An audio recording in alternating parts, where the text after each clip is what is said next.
कहानी सुंदर ग्राम नाम के एक छोटे से गांव की है, जहां माधव नाम का एक बूढ़ा आदमी अपनी बेटी लीला के साथ एक छोटे से घर में रहता था।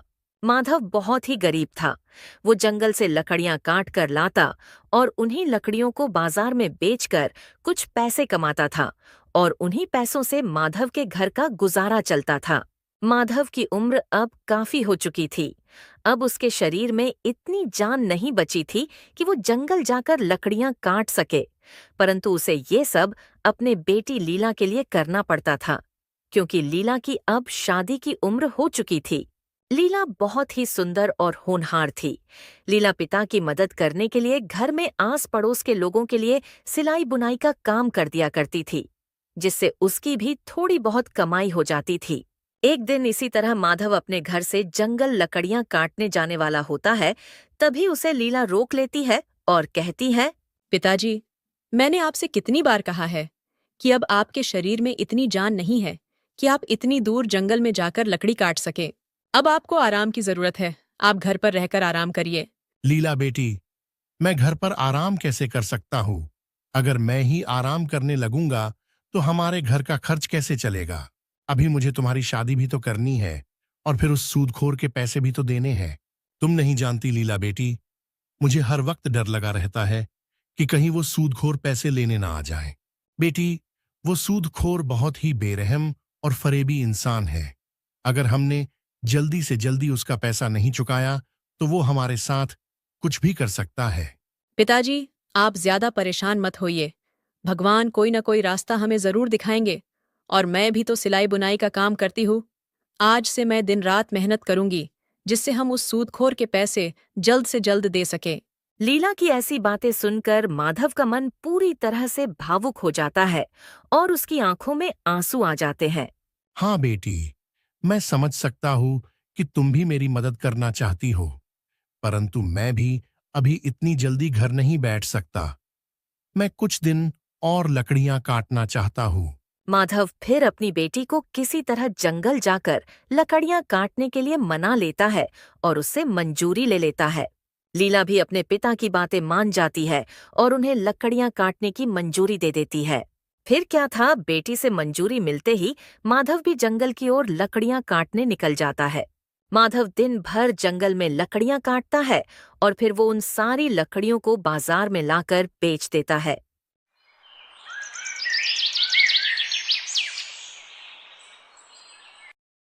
लकड़ियां बेचने के बाद माधव जब शाम को अपने घर आता है तो लीला उसे खाना देती है और उसके पास बैठकर बोलती है, पिताजी, अगर आप इतनी उम्र में ऐसे ही दिन दिन भर ऐसी लकड़ियां काटेंगे तो कैसे चलेगा?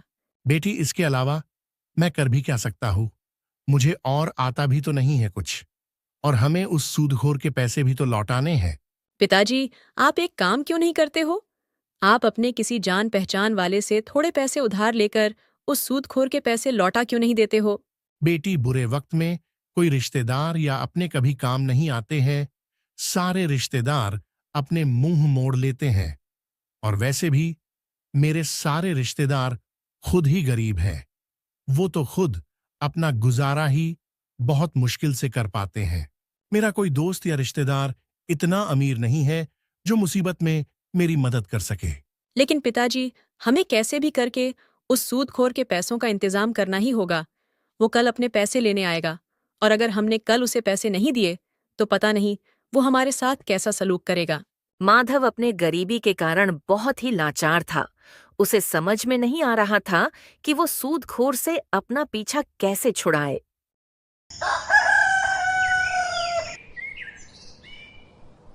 अगले दिन भी माधव जंगल लकड़ियां काटने निकल जाता है। कुछ देर तक चलते चलते वो जंगल पहुंच जाता है और जंगल पहुंचते ही वो बिना किसी देरी की लकड़ियां काटना शुरू कर देता है। कुछ देर तक जब बूढ़ा माधव जंगल में लकड़ियां काट रहा था, तभी वहां एक अनजान व्यक्ति आ जाता है और माधव के हाथ में कुल्हाड़ी देखकर वो माधव से कहता है, तुम्हारे हाथ में कुल्हाड़ी देखकर लगता है कि तुम एक लकड़हारे हो। हाँ बेटा, मैं एक लकड़हारा हूँ। क्या हुआ बेटा, तुम्हें मुझसे कोई मदद चाहिए क्या? नहीं, मुझे तुमसे कोई मदद नहीं चाहिए, मगर अब तुम्हें सजा से कोई बचा नहीं सकता है। या फिर यह भी हो सकता है कि राजा तुम्हें जीवन भर के लिए काल कोठरी में डाल दे। माधव एक तो उस अनजान व्यक्ति को जानता भी नहीं था और ऊपर से उसकी ऐसी बातें सुनकर वो बहुत डर जाता है। ये तुम क्या कह रहे हो बेटा? पर मैंने ऐसा कौन सा गलत काम कर दिया जिसके लिए राजा मुझे ऐसी कठोर सजा देंगे? क्या तुम नहीं जानते? राजा ने पेड़ काटने पर रोक लगाई हुई है। अगर कोई भी पेड़ काटता हुआ पकड़ा गया तो राजा उसे कठोर से कठोर सजा देंगे। और अब तुम्हें मेरे साथ राजा के यहाँ चलना होगा। बेटा, अगर मैं लकड़ियां नहीं काटूंगा तो मेरे घर का गुजारा कैसे होगा? देखो, अगर तुम चाहते हो कि राजा तुम्हें सजा ना दे और तुम्हारे घर का गुजारा चलता रहे तो तुम्हें मुझे पैसे देने होंगे। तभी मैं तुम्हारे बारे में राजा को कुछ भी नहीं बताऊंगा। अनजान व्यक्ति की बातें सुनकर माधव की आंखों में आंसू आ जाते हैं, जिन्हें देखकर गोपाल कहता है, अब तुम रो क्यों रहे हो? रोने धोने से काम नहीं चलेगा।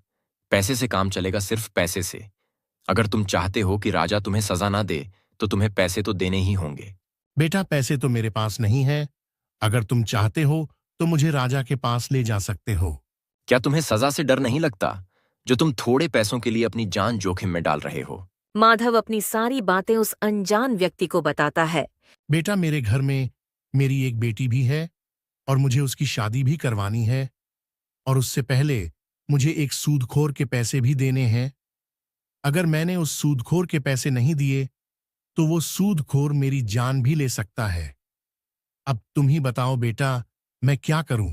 बेचारे माधव की ऐसी बातें सुनकर गोपाल कहता है, देखो, वैसे तो मैं किसी पर भी दया नहीं करता हूं, लेकिन तुम बूढ़े हो और तुम्हारी एक बेटी भी है जिसकी तुम्हें शादी भी करनी है।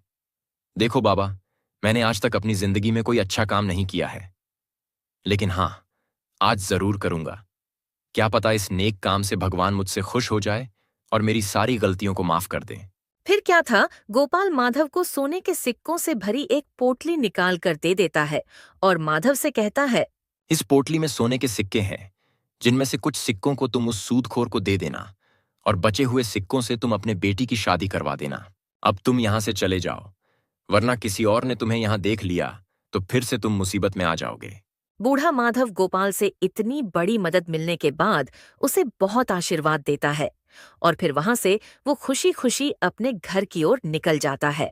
कड़ी धूप होने के कारण चलते चलते माधव को रास्ते में चक्कर आने लगता है, इसलिए माधव आराम करने के लिए एक पेड़ की छांव में बैठ जाता है। देखते देखते कुछ समय में माधव की आंख लग जाती है और वो वहीं सो जाता है। माधव जब सो रहा होता है तभी वहां एक चोर आ जाता है। चोर जब माधव के पास पहुंचा तो उसने देखा बूढ़े माधव के पास एक पोटली है, तो वो तुरंत उसके पास से वो पोटली चुराकर वहां से निकल जाता है। थोड़ी दूर जाने के बाद जब वो चोर पोटली खोलकर देखता है तो वो तो सोने के सिक्कों को देखकर बहुत खुश होता है। अरे वाह, इतने सारे सोने के सिक्के!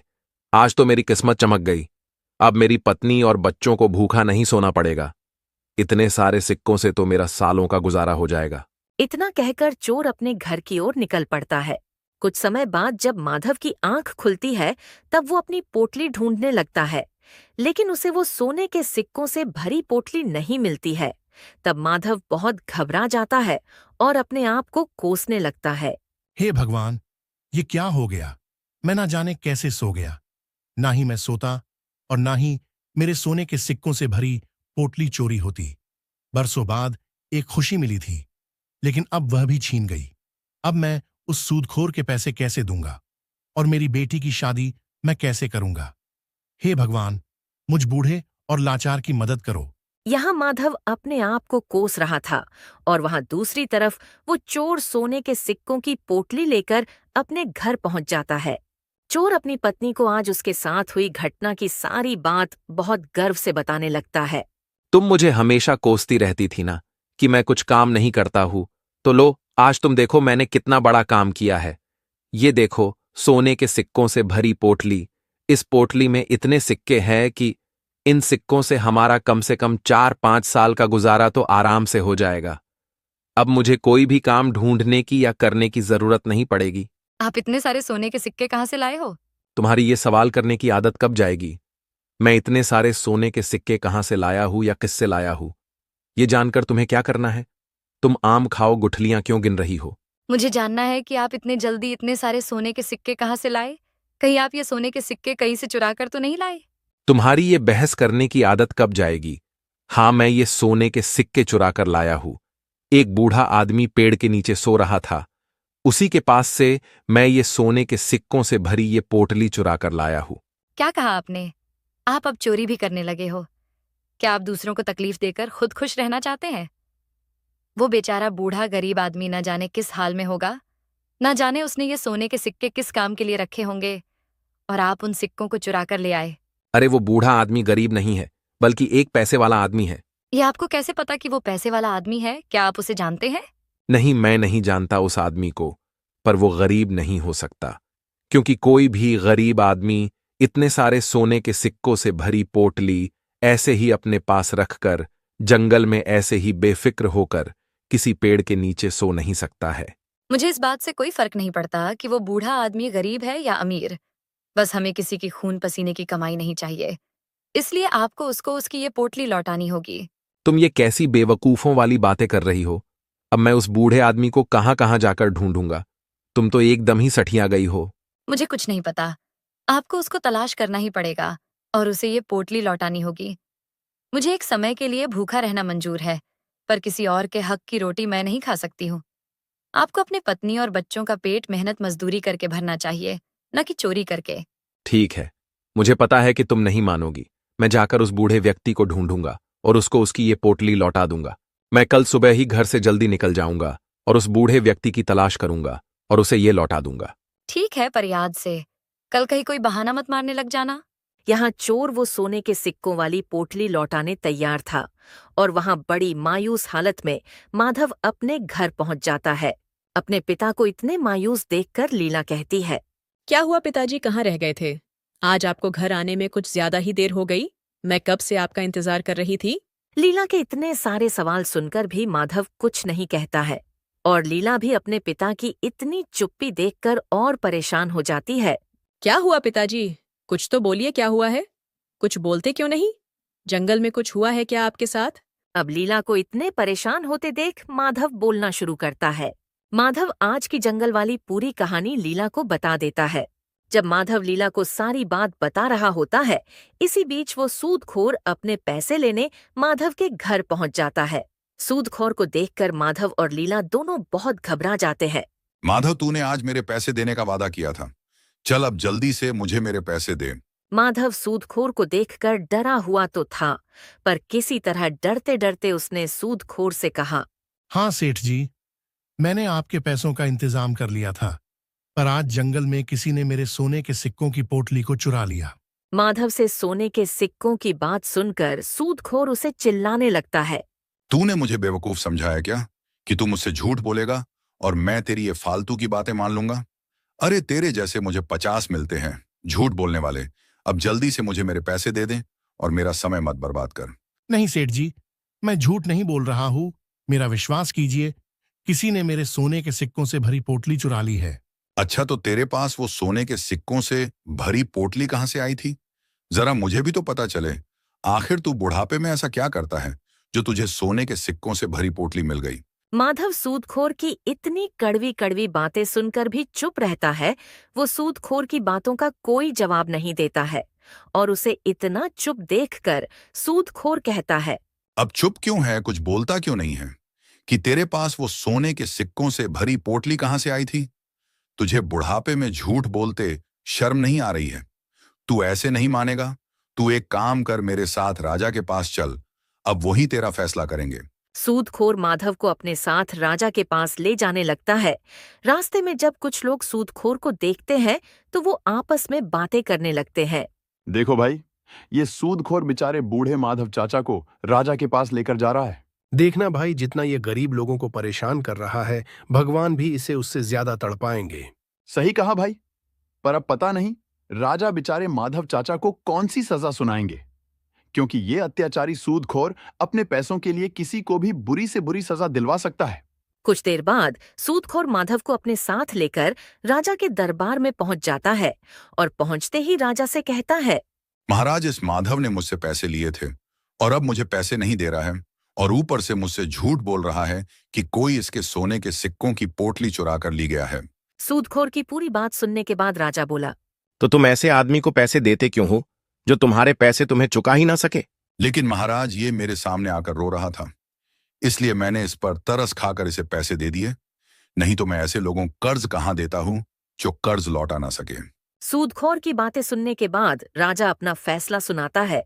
यहाँ के नियम के अनुसार जो व्यक्ति समय से कर्ज नहीं चुका पाता है उसके पूरे परिवार को कर्ज देने वाले की गुलामी करनी पड़ती है जब तक वो अपना पूरा कर्ज ना चुका ले। लेकिन मैं बूढ़े माधव के उम्र का लिहाज करके हुए उसे 1 दिन का समय और देता हूं।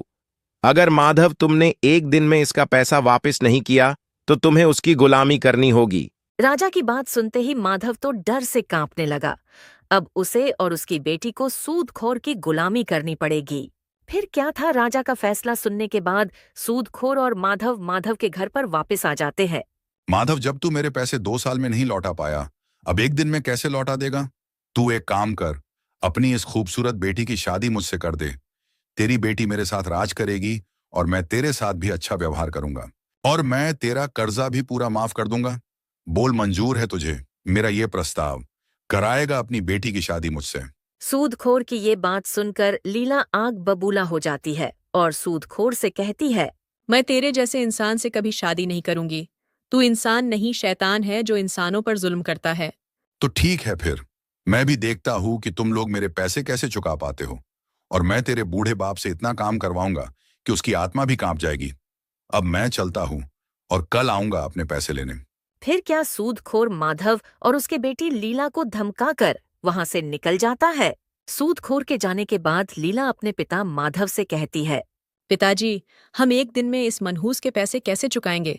अगर हम 1 दिन में इसका कर्ज नहीं चुका पाएंगे तो वो मनहूस हम पर बहुत अत्याचार करेगा। पिताजी, मैं आप पर अत्याचार होते हुए नहीं देख पाऊंगी। इस लालची ने बहुत लोगों को लूटा है, किसी का घर छीन लिया है तो किसी की जमीन छीन ली। पिताजी, अगर आपकी मर्जी हो तो मैं इस सूदखोर से शादी कर लेती हूँ, नहीं तो वो आप पर बहुत अत्याचार करेगा। नहीं बेटी, तुम इस लालची और अत्याचारी से कभी शादी मत करना। अगर हमारे किस्मत में उसकी गुलामी करनी लिखी है तो हम उससे भाग नहीं सकते हैं। लेकिन पिताजी, वो सूदखोर बहुत बेरहम है, उसको किसी पर दया नहीं आती है। वो आपके उम्र का भी लिहाज नहीं करेगा। बेटी, भगवान जरूर कोई रास्ता दिखाएंगे और किसी न किसी तरह ये कठिन समय भी निकल जाएगा। किसी तरह अपने बातों से माधव अपनी बेटी को दिलासा देने की कोशिश करता है ताकि वो डर के उस सूदखोर से शादी न कर ले।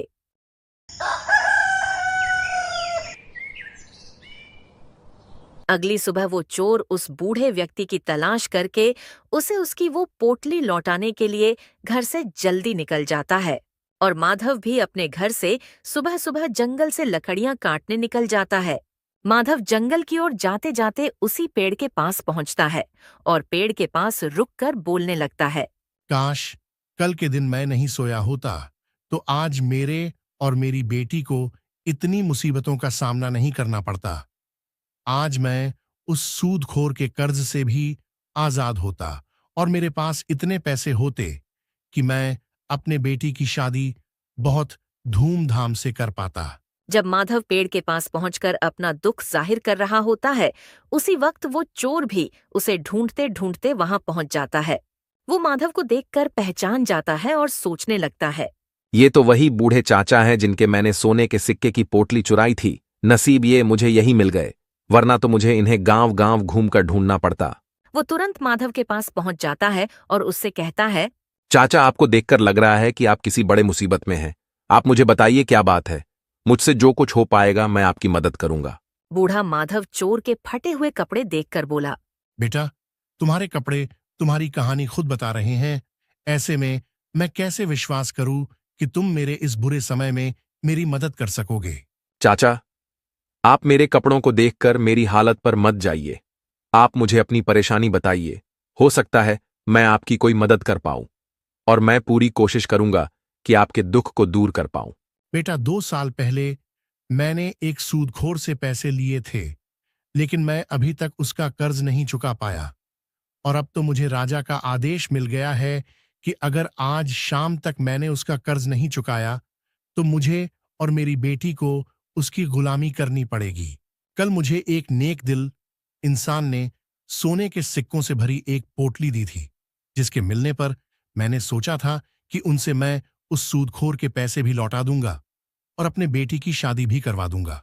लेकिन कल जब मैं पोटली लेकर अपने घर जा रहा था तो मुझे चक्कर आ गया था, तो मैं इसी पेड़ के नीचे कुछ देर आराम करने बैठ गया था। पर बैठ बैठे कुछ ही देर में मेरी आंख लग गई और फिर किसी ने वो सोने के सिक्कों वाली पोटली चुरा ली। माधव की सारी बात सुनकर चोर समझ गया था कि उसने कल बहुत बड़ी गलती कर दी थी। चोर फौरन वो सोने के सिक्कों वाली पोटली माधव के सामने रख देता है और उससे बोलता है, चाचा कहीं ये आपकी पोटली तो नहीं है? हाँ बेटा, यही तो है वो पोटली। बेटा, लेकिन ये तुम्हारे पास कहाँ से आ गई? इसे तो कोई चुरा कर ले गया था। चाचा वो कल ये पोटली आपके पास से मैं ही चुरा कर ले गया था, पर चाचा इसके लिए मुझे माफ कर देना। चाचा मैं एक गरीब आदमी हूं। मेरे घर में मेरी पत्नी और मेरे बच्चे भूखे थे। मैं काम के तलाश में निकला था, परंतु मुझे कहीं भी काम नहीं मिला। मुझे आप इस पेड़ के नीचे सोते हुए मिले थे, तभी मैंने आपके पास ये पोटली देखी तो मैंने इसे चुरा ली। चाचा इतने सारे सोने के सिक्कों को देखकर मुझे लगा कि अब मुझे कुछ सालों तक काम नहीं करना पड़ेगा और मेरे घर वाले कभी भूखे नहीं रहेंगे। लेकिन मेरी पत्नी ने मुझसे कहा कि मुझे भूखा मरना पसंद है, लेकिन किसी और की खून पसीने की कमाई से मैं अपना पेट नहीं भर पाऊंगी, और उसने फिर मुझे आपको ढूंढकर इन्हें वापस करने कहा है। मेरी किस्मत बहुत अच्छी है कि आप मुझे यहीं मिल गए, वरना तो मुझे आपको गांव गांव में जाकर ढूंढना पड़ता। और चाचा हो सके तो मुझे माफ कर दीजिए, मेरी वजह से आपको इतनी परेशानी का सामना करना पड़ा। कोई बात नहीं बेटा, तुमने मुझे ये सोने के सिक्के लौटा दिए, इसलिए मैंने तुम्हें माफ कर दिया और अब मैं इन सिक्कों से उस सूदखोर के पैसे लौटा दूंगा और अपने बेटी की शादी भी बहुत अच्छे से कर पाऊंगा। फिर क्या था, सोने के सिक्कों की पोटली मिलते ही माधव तुरंत से अपने घर पहुंच जाता है और उसे अपनी बेटी लीला को दिखाता है। माधव ने उन सोने के सिक्कों को बेचकर उस सूदखोर के पैसे भी लौटा दिए और बचे हुए सोने के सिक्कों की मदद से अपनी बेटी की शादी भी बहुत धूमधाम से कर दी। तो दोस्तों, कहानी आपको कैसी लगी, हमें कमेंट में जरूर बताएं।